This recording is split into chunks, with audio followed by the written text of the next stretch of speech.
नमस्कार, आप देख रहे हैं न्यूज 18। आपके साथ मैं हूं कंचन डोगरा नेगी और बहुत ही बड़ी खबर के साथ हम इस समय की बुलेटिन की आगाज कर रहे हैं, जिसमें देहरादून से खबर।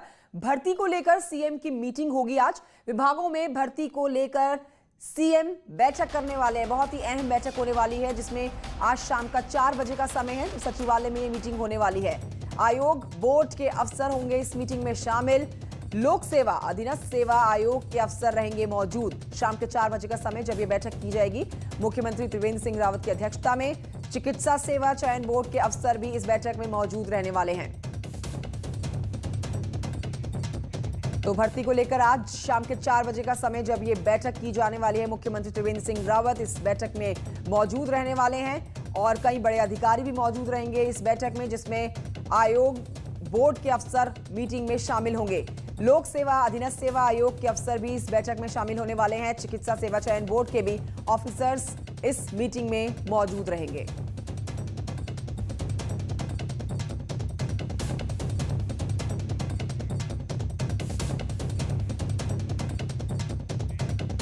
और आइए बात करेंगे देहरादून की। यहां से आ रही एक बड़ी खबर, विधानसभा का सत्र तय समय पर ही होगा। इस बात पर पूरी तरह से क्लैरिटी दे दी गई है कि अब विधानसभा का सत्र जो है वो तय समय पर ही होगा। सर्वदलीय बैठक में यह फैसला लिया गया है। सत्र सिर्फ 1 दिन का होगा। 1 दिन का यह सत्र रहने वाला है। इस सत्र में प्रश्नकाल नहीं होगा। यही नहीं, इस बैठक में विधायकों को वर्चुअली जोड़ने पर भी सहमति बनी है। वर्चुअली जुड़ने वाले विधायकों की भी उपस्थिति मान्य होगी। विधानसभा में विपक्ष की तरफ से बेरोजगारी, कोरोना समेत 4 मुद्दों पर कार्य स्थगन प्रस्ताव लाया जाएगा। और वहीं आपको बताएंगे, विधानसभा सत्र को लेकर कार्य मंत्रण समिति की बैठक भी हुई है। विधानसभा उपाध्यक्ष रघुनाथ चौहान की अध्यक्षता में यह बैठक की जाने वाली है। 1 दिन का विधानसभा सत्र किया जाने वाला है।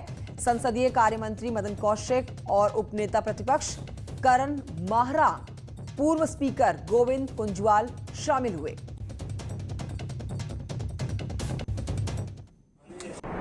इस बैठक में प्रश्नकाल नहीं होगा। सभी माननीय सदस्यों की सहमति है कि प्रश्नकाल नहीं होगा। और हमने माननीय विधायकगण हैं, उनको जो हमारा हाउस मंडल है, 30 लोग उसमें बैठने की व्यवस्था की है। सोशल डिस्टेंस के अनुसार 2-2 गज की दूरी रखी है। विपक्ष की तरफ से प्रमुख रूप से 4 विषयों पर कार्यस्थगन लाया जाएगा। बेरोजगारी है और कोरोना काल में आपदा, महंगाई और लोग, ये 4 विषय तय हुआ है। तो हमने तो ये अनुरोध किया है कि हाउस को बढ़ाया जाए और जो मुख्य मुद्दे हैं उन मुद्दों पर चर्चा हो, सरकार जवाब दे और जनता के सामने सही तस्वीर जो है हो जाए। विधानसभा सत्र से पहले विधायकों का होगा कोरोना टेस्ट। आज और कल होगा विधायक हॉस्टल में ये टेस्ट। 23 सितंबर को 1 दिन का विधानसभा का सत्र होना है।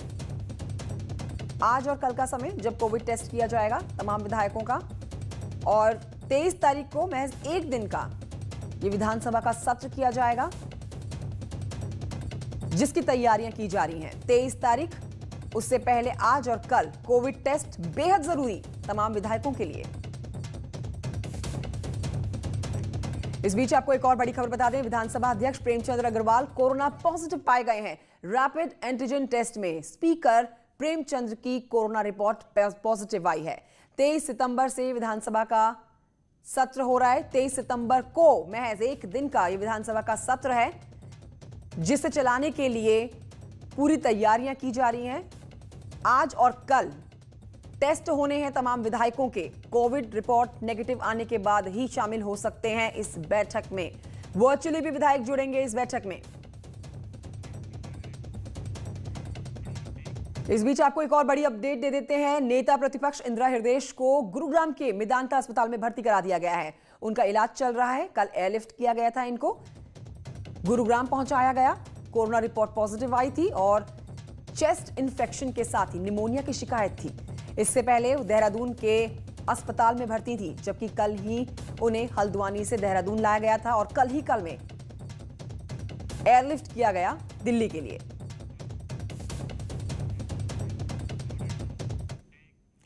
और आज की कोरोना अपडेट आप तक पहुंचा देते हैं, जिसमें रविवार की अगर हम बात करें, कल के दिन में 887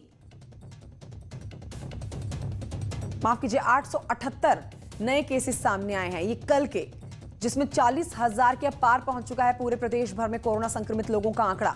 एक्टिव केसेस अगर आप जानना चाहते हैं तो 12,000 के पार हैं एक्टिव केसेस प्रदेश में।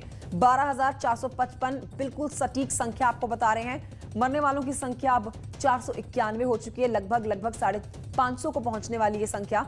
और कल जो नए केसेस आए हैं उसमें सबसे ज्यादा मामले देहरादून से हैं। 408 नए मामले देहरादून से आए हैं। हरिद्वार भी 176 नए कोरोना पॉजिटिव लोगों के साथ दूसरे पायदान पर। और नैनीताल की बात की जाए तो यहां से भी 48 नए मामले सामने आए हैं। राज्य में अब कंटेनमेंट जोन की संख्या भी बढ़ाकर 503 कर दी गई है।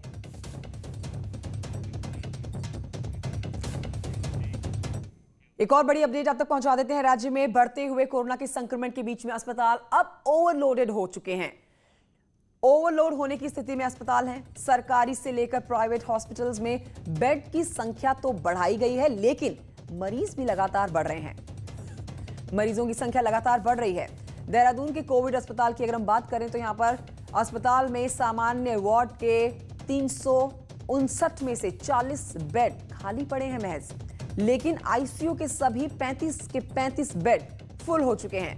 मैक्स में सभी 40 जनरल बेड और सभी 18 आईसीयू बेड फुल हैं। महंत इंद्रेश अस्पताल में 188 जनरल बेड में से 10 बेड खाली हैं, जबकि आईसीयू के सभी 33 बेड फुल है। मतलब आप ये समझिए कि आईसीयू के सारे बेड फुल हो चुके हैं इस समय प्रदेश में। ये भी सरकार के लिए एक बड़ी चिंता की बात।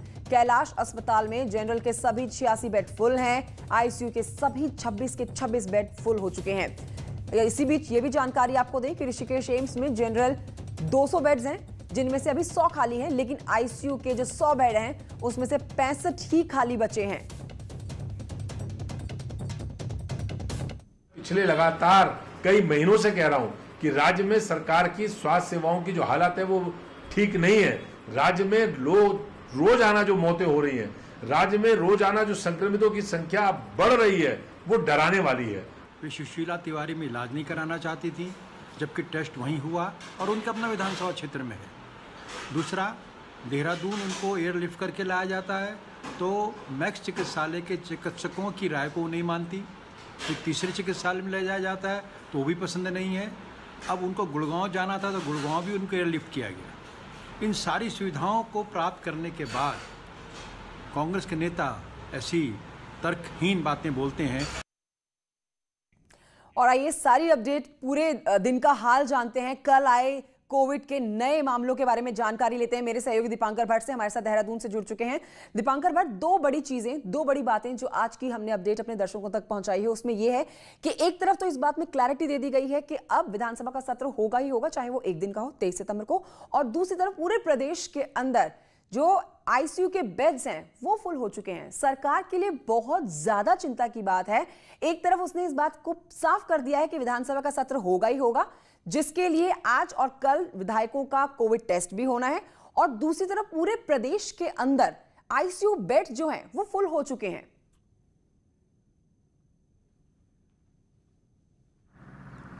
बिल्कुल कंचन, 23 तारीख को सत्र होगा और सिर्फ एक दिन का सत्र होगा, क्योंकि संवैधानिक बाध्यता है कि 6 महीने के भीतर सत्र होना ही होना चाहिए।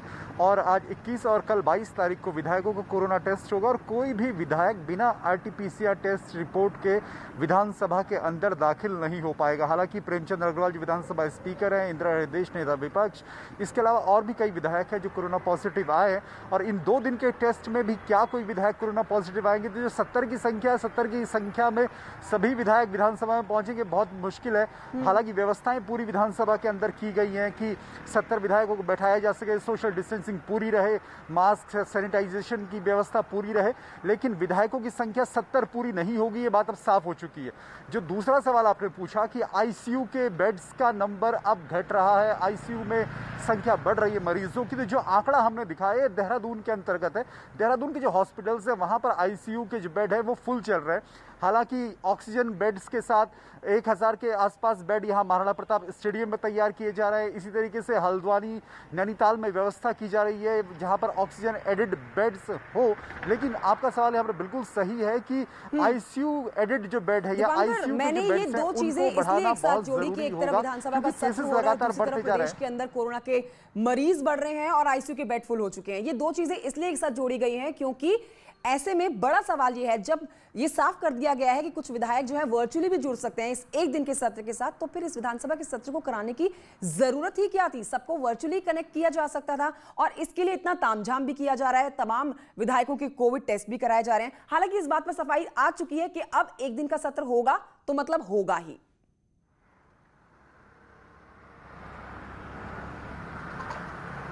बिल्कुल, ये संवैधानिक बाध्यता होती है कि 6 महीने के भीतर किसी भी राज्य सरकार को विधानसभा का सत्र आयोजित करना होता है। इसलिए सत्र को आयोजित होना ही था। इसके बाद सवाल आए थे कि विधानसभा में होगा या किसी होटल में व्यवस्था की जाएगी। सचिवालय में इसके लिए देखा गया कि वहां पर जो ऑडिटोरियम है वहां पर व्यवस्था की जाए, लेकिन बाद में यह तय हुआ कि यहीं पर यह किया जाएगा। विधायकों से इस बात को लेकर भी बातचीत हुई थी कि आप वर्चुअल जुड़ सकते हैं या फिर फिजिकली अपेयर होंगे। तो बात यह आई कि कई विधायकों ने कहा कि फिजिकली अपेयर होना चाहते हैं, क्योंकि तब उम्मीद इस बात की थी कि सत्र 3 दिन का होगा। लेकिन जब यह बात साफ हो गई सत्र 1 दिन का होगा, तो इसमें भी प्रेमचंद अग्रवाल ने जब ये बात की थी विधानसभा स्पीकर, उन्होंने साफ कहा था कि जो वर्चुअली जुड़ना चाहता है वर्चुअली जुड़े, क्योंकि प्रश्नकाल होगा नहीं और सिर्फ एक तरीके से संवैधानिक बाध्यता के तहत ये 1 दिन का सत्र हो रहा है। और रही जो दूसरी बात आपकी कि आईसीयूज के जो अब कमी होती जा रही है, उसको लेकर जरूर एक सरकार के सामने चुनौती रहेगी कि सभी अस्पतालों में राज्य भर के आईसीयूज को फुलफिल किया जाए। ठीक है, शुक्रिया दीपांकर भट्ट जानकारी के लिए। देहरादून से खबर, जहां पर कोरोना टेस्टिंग कर रही प्राइवेट लैब्स की जांच होगी। अब डीएम देहरादून ने जांच के आदेश दे दिए हैं। न्यूज 18 ने शनिवार शाम को यह आपको बता दिया था कि प्राइवेट लैब्स में जांच की शिकायतें मिल रही हैं। सोमवार से इस पर बड़ी कार्रवाई अब शुरू हो चुकी है। आज सोमवार का दिन, आज से बड़ी कार्रवाई जांच होने वाली है प्राइवेट लैब्स की। और खुद मुख्य सचिव ने डीएम देहरादून को शिकायतों की जांच के आदेश दिए थे। इसके बाद ही डीएम देहरादून ने सीडीओ की अध्यक्षता में एक कमेटी बना दी थी, जो कि 7 दिन में अपनी रिपोर्ट सौंपेगी।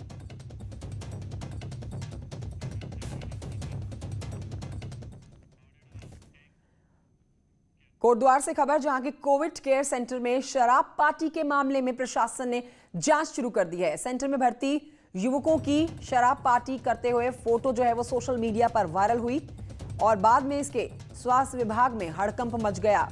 तस्वीर के वायरल होने के बाद प्रशासन ने वायरल फोटो के आधार पर इस मामले में जांच शुरू करते हुए ड्यूटी में तैनात कर्मचारियों से पूछताछ की।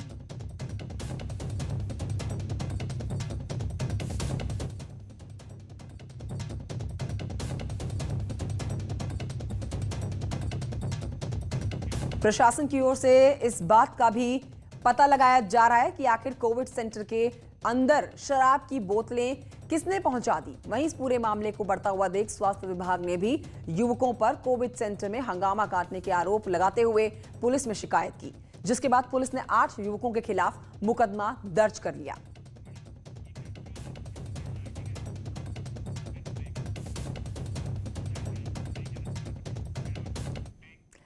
वेलकम बैक, आप देख रहे हैं उत्तराखंड एक्सप्रेस। 25 सितंबर के बाद प्रदेश में मानसून की विदाई कभी भी हो सकती है। भले ही मानसून सीजन में बारिश ने कई रिकॉर्ड तोड़े हों, लेकिन सिर्फ 3 जिलों में से ज्यादा बारिश की खबर आई। अन्य जिलों में बेहद कम बारिश हुई।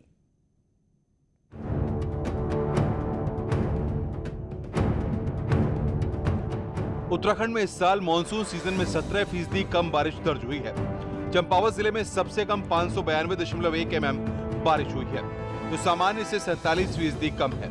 यहाँ सामान्य 1246.8 mm बारिश का रिकॉर्ड है। इसके अलावा उत्तरकाशी में 45% कम बारिश हुई है। हालांकि मौसम विज्ञान केंद्र का अनुमान है कि 22 से 25 तारीख के बीच में प्रदेश में अच्छी बारिश होगी। इसमें कुमाऊं के जिलों में तेज ओलावृष्टि होने की संभावना है, यानी मानसून विदाई से पहले एक बार फिर भिगो कर जाएगा। जो हमारा दीर्घकालिक औसत होता है, तो जो नॉर्मल है रेन जो है, तो उसमें हम -19% है, तो ये विद इन नॉर्मल ही आएगा। लेकिन अब आगे भी नहीं लग रहा बहुत ज़्यादा एक्टिविटी, थोड़ी तो मिलेंगी, अभी बीच में एक स्पेल और अच्छी मिलेगी, लेकिन उससे भी बहुत इम्प्रूवमेंट कुछ होगा ऐसा लगता नहीं। तो ठीक है, आप यही कह सकते हैं कि नॉर्मल के आसपास ही थोड़ा 1-8% कम भी जा सकता है।